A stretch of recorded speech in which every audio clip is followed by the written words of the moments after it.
Project వారి Ixora 2.5, 3 and 3.5 BHK ultra luxurious apartments, JNTU Hyderabad. మరిన్ని వివరాలకి ఈ కింద నంబర్ని సంప్రదించండి.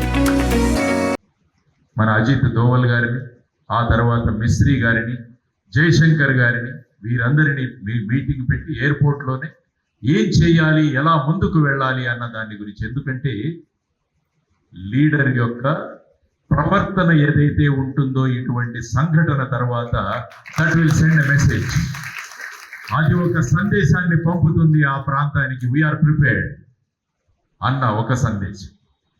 ఆ తరువాత వెంటనే మరుసటి రోజు కేబినెట్ కమిటీ ఆన్ సెక్యూరిటీ సమావేశమై అందులో కొన్ని నిర్ణయాలు తీసుకుంది. మొదటిది 65 సంవత్సరాల క్రితం చేసిన సింధు జలాల ఒప్పందం ఏదైతే ఉందో దాన్ని మేము పక్కన పెడుతున్నామని చెప్పారు. ఎందుకంటే ఏదైనా ఒక దేశం మీద ఏదైనా చర్యలు తీసుకోవాలంటే మిలిటరీ చర్య ఒకటి, కానీ వాళ్లను దిగ్బంధనం చెయ్యాలి అన్నది చాలా ప్రధానమైన అంశం. మీరు ఎప్పుడైనా యుద్ధ నీతి చదివితే యుద్ధ నీతిలో శత్రువుని 8 దిక్కుల నుంచి కూడా మనం దిగ్బంధన చెయ్యాలి అన్నది యుద్ధ నీతి.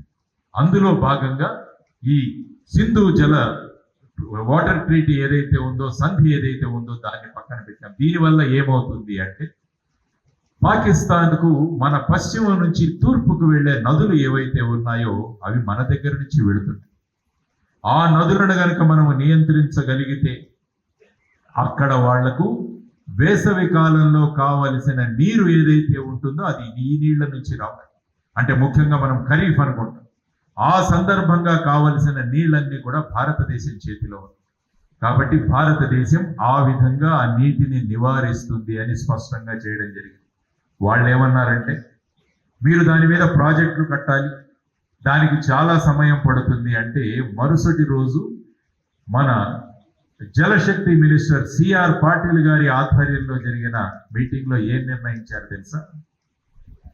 మొట్టమొదటి స్టెప్గా మనం పూడికలు తీద్దాం, ఈ నదుల్లోంచి డీసిల్టింగ్ చేద్దాం. అప్పుడు ఏమవుతుందంటే ఈ నదుల కెపాసిటీ పెరుగుతుంది, కాబట్టి మన దగ్గర అత్యధిక శాతంలో ఈ నీటిని ఆపవచ్చు. అది ఫస్ట్ రియాక్షన్ గా మనం మొదలు పెట్టవచ్చు. సో ఆ విధమైన వాళ్ళు ప్రకటన చేయడం వల్ల వెంటనే మనము ఈ నిర్ణయం తీసుకున్నాం. సో ఈ విధంగా ఆ తర్వాత అటారీ బార్డర్ ఏదైతే ఉందో దాని వాణిజ్య కేంద్రాన్ని మనం మూసాం. పాక్ డిప్లొమాట్లను మనం తరలించాం. పాక్ ఎయిర్ ఫోర్స్, నేవీ ఎవరైతే మన ఎంబసీల్లో ఉంటారో వాళ్ళ ప్రవేశాన్ని మనం నిషేధించాం.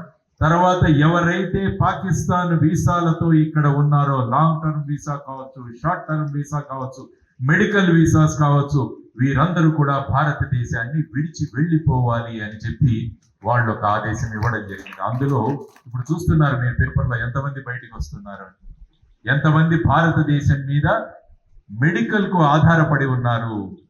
ఎంతో మంది ఈవెన్ హైదరాబాద్ కూడా వస్తున్నారు వాళ్ళు. ఎందుకంటే మన మెడికల్ టూరిజం కోసం ఇక్కడ వచ్చి అక్కడ సదుపాయాలు లేవు, అక్కడ ఏ విధమైన సదుపాయాలు లేవు. కాబట్టి ప్రతి దానికోసం భారతదేశానికి రావాల్సిందే అని అక్కడ ఉన్న పౌరులకు కూడా తెలిసి, అందువల్ల ఈ విధంగా భారతదేశానికి తర్వాత ఇప్పుడున్న నీటి ప్రాజెక్టులు కిషన్ గంగా కావచ్చు, రాట్లే కావచ్చు, వీటిని కూడా మనం చేద్దాం. అందుకనే ప్రధాని గారు కేరళకు వెళ్ళారు, నిన్న అమరావతికి వచ్చారు, ఆ తర్వాత మహారాష్ట్రకు వెళ్ళారు. అంటే వాళ్ళు ఇస్తున్న బాడీ లాంగ్వేజ్ కానీ, వాళ్ళు ఇస్తున్న సందేశం కానీ, ఎందుకంటే చాలామంది ఎదుటి వాళ్లలో ఒక రకమైన ప్యానిక్ను చూడాలనుకుంటారు.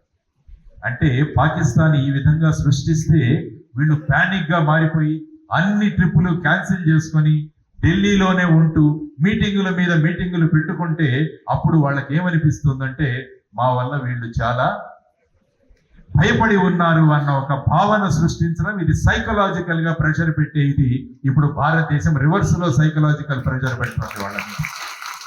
భారతదేశ నాయకత్వం రివర్స్ లో సైకలాజికల్ ప్రెషర్ వాళ్ళ మీద పెడుతుంది. మీరు చేశారు కదా, ఎప్పుడు ఎలా ఏ టార్గెట్స్ మీద చేస్తారన్నది మా డిఫెన్స్ ఫోర్సెస్ నిర్ణయించుకుంటారు. మేము మా డ్యూటీలు చేస్తామన్న డిఫెన్స్ వల్ల వాళ్ళు ఇంకా మొదలు పెట్టారు, ఇంకా ఎక్కువగా. ఈరోజు చూసుకుంటే మీరు ప్రతి ఒక్క పాకిస్తాన్ లీడర్ కూడా మాట్లాడుతున్నాడు, మా దగ్గర న్యూక్లియర్ వెపన్స్ ఉన్నాయి, పదే చెబుతున్నాడు. అంటే అది వాళ్ళలో ఎంత భయం ఉందో అన్నది తెలుసుకోవడానికి ఒక సూచిక.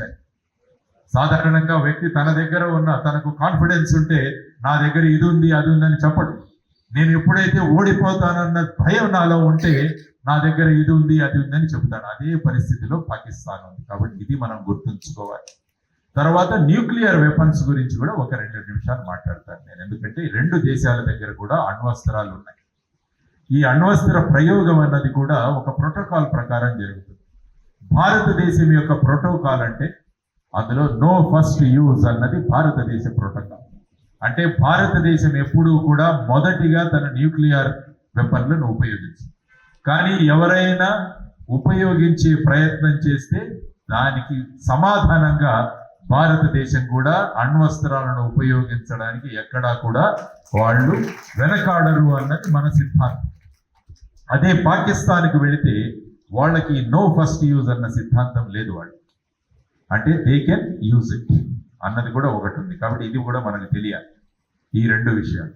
ఎందుకంటే న్యూక్లియర్ వెపన్ అన్నది చాలా ప్రమాదకరమైనది. మనం ఆల్రెడీ ఎప్పుడో అనేక సంవత్సరాల క్రితం 2వ ప్రపంచ యుద్ధంలో హిరోషిమా నాగసాకిల మీద ప్రయోగించిన అణ్వస్త్రాలు ఇప్పుడు కూడా మనం అనుకుంటుంటాం.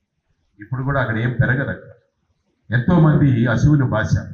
కాబట్టి ఇటువంటి ప్రమాదం ఉంటుంది. అందుకని న్యూక్లియర్ వెపన్స్ ఏ దేశం దగ్గర ఉన్నాయో ఆ దేశం పట్ల జనరల్ గా ఒక 2 సార్లు ఆలోచిస్తాం. అందుకనే నార్త్ కొరియాలో కిమ్ అనే ఒక వ్యక్తి ఉంటాడు. కిమ్ పాకిస్తాన్ సంబంధాలు కూడా మీరు చూసినా చైనా వాళ్ళు బెల్ట్ అండ్ రోడ్ ఇనిషియేటివ్ అని BRI అన్న ఒక పథకంలో వాళ్ళు అనేక ప్రాజెక్టులు పాకిస్తాన్లో కూడా పెట్టారు. కానీ పాకిస్తాన్లో ఉన్న ప్రాజెక్టులు పాకిస్తాన్ ప్రభుత్వం దగ్గర ఆర్థిక పరిస్థితి లేకపోవడం వల్ల ఆ ప్రాజెక్టులన్నీ కూడా నిలుపువేయబడ్డాయి. దానివల్ల చైనాకు చాలా ఆర్థికంగా నష్టపోయారు వాళ్ళందరూ. ఆ తరువాత మీరు చూసుకుంటే బలూచిస్తాన్లో ఉన్న పరిస్థితి ఏదైతే ఉందో, అక్కడ బలూచిస్తాన్ లిబరేషన్ ఆర్మీ ఏదైతే ఉందో అది ఒక 8 మంది చైనీస్ ఇంజనీర్లను వాళ్ళు అక్కడ వాళ్ళ మీద హత్య చేయడం జరిగింది. కాబట్టి పాకిస్తాన్ ప్రాంతంలో మాకు సంరక్షణ లేదు అన్న ఒక నిర్ణయానికి చైనా కూడా రావడం జరిగింది. దాంతో ఇదొక పాయింట్. ఆ తరువాత తాలిబాన్లు వచ్చారు ఇక పాకిస్తాన్లో, ఆఫ్ఘనిస్తాన్లో. వీళ్ళు మనకు మద్దతుగా ఉంటారంటే తాలిబాన్లు కూడా పాకిస్తాన్తో ఏమాత్రం సహకారం ఇవ్వట్లేదు. తాలిబాన్ పాకిస్తాన్ అన్న పేరుతో పాకిస్తాన్లో ఉన్న ప్రభుత్వం మీదే తాలిబాన్లు అక్కడ ఉద్యమిస్తున్నారు. ఇదొక ప్రధానమైన కారణం. ఆ తర్వాత ఇరాన్ సరిహద్దుల్లో కూడా సమస్య. ఆ తర్వాత బలూచిస్తాన్ మనకు తెలిసింది. బలూచిస్తాన్లో మొన్న చూశారు, బలూచిస్తాన్లో ఉన్న లిబరేషన్ ఆర్మీ ఒక ట్రైన్ మొత్తాన్ని కూడా వాళ్ళు హైజాక్ చేసి తీసుకువెళ్ళడం, అక్కడ పాకిస్తాన్ ఆర్మీ మీద వాళ్ళు చర్యలు తీసుకోవడం. కాబట్టి ఇప్పుడు పాకిస్తాన్ ఎలా ఉందంటే అన్ని దిక్కుల నుంచి సమస్యలు ఉన్నాయి. పాకిస్తాన్ ప్రజలు అక్కడ అట్టుడిగిపోతున్నారు. మరి ఈ ప్రజలను ఏం చెయ్యాలి? వీళ్ళకి ఏదైనా ఒక ఆహారాన్ని ఇవ్వాలి. ఎందుకంటే వీళ్ళందరూ అరుస్తున్నారు, ఏం చేస్తోంది ప్రభుత్వం, ఏం చేస్తోంది ప్రభుత్వం అని. ఆ సందర్భంలో Pakistan army chief Asif Munir April 15వ తారీఖున ఒక మీటింగ్లో మాట్లాడతాడు. భారతదేశము పాకిస్తాన్ వాట్లలో ఏమాత్రం సారూప్యం లేదు. మేము 2 నేషన్ థియరీ ద్వారా ఏర్పడిన మా 2 దేశాలు, మా సిద్ధాంతాలు వేరు, మా ఆచారాలు వేరు, మా నియమాలు వేరు. భారతదేశం పాకిస్తాన్ ఎప్పుడు కూడా దగ్గరికి రాలేదు. ఆ తరువాత మనిషికి జీవనాడి అయిన జుగులర్ వెయిన్ ఏదైతే ఉంటుందో, అంటే మన మస్తిష్కం నుంచి మన గుండెకు ఏదైతే రక్త సరఫరా చేస్తుందో మన జీవనాడి, పాకిస్తాన్కు కశ్మీర్ జీవనాడి. పాకిస్తాన్ కశ్మీర్ ప్రజలను మేము వదులుకోలేము అన్న ఒక స్పీచ్ ఇస్తాడు. మీకు యూట్యూబ్లో కూడా దొరుకుతుంది, అది మీరు వినుంటారు చాలా మంది.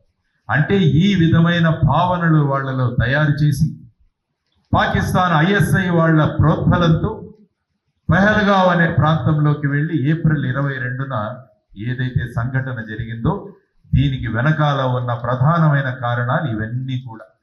కాబట్టి ఈ సంఘటనను నేను పాకిస్తాన్లో చూపించి నేను ఈ మిగతా కారణాలు ఏవైతే ఉన్నాయో వాటన్నిటినీ ప్రజలు మరిచిపోయేలాగా చేసి మళ్ళా పాకిస్తాన్లో మా ప్రభుత్వం మళ్ళా కొనసాగాలన్న ఒక దురుద్దేశంతో ఈ విధమైన చర్యను వాళ్ళు చేయడం జరిగింది. తర్వాత ఆర్టికల్ 370 రద్దు గురించి మాట్లాడారు. ఆర్టికల్ 370 అలాగా ఎంతో సులభంగా ఏమాత్రం అడ్డు లేకుండా భారత ప్రభుత్వం తీసివేయగలిగింది. ఇదొకటి ప్రధానమైన కారణం వాడు. సో ఈ అన్ని కారణాలు వారు దృష్టిలో ఉంచుకొని దీన్ని ఈ విధమైన చర్యను తీసుకోవడం జరిగింది. మరిన్ని వీడియోస్ కోసం ఛానల్ ని సబ్స్క్రైబ్ చేయండి. లేటెస్ట్ అప్డేట్స్ కోసం వాట్సాప్ ఛానల్ ని ఫాలో అవ్వండి. ఆ లింక్ డిస్క్రిప్షన్ లో ఉంది.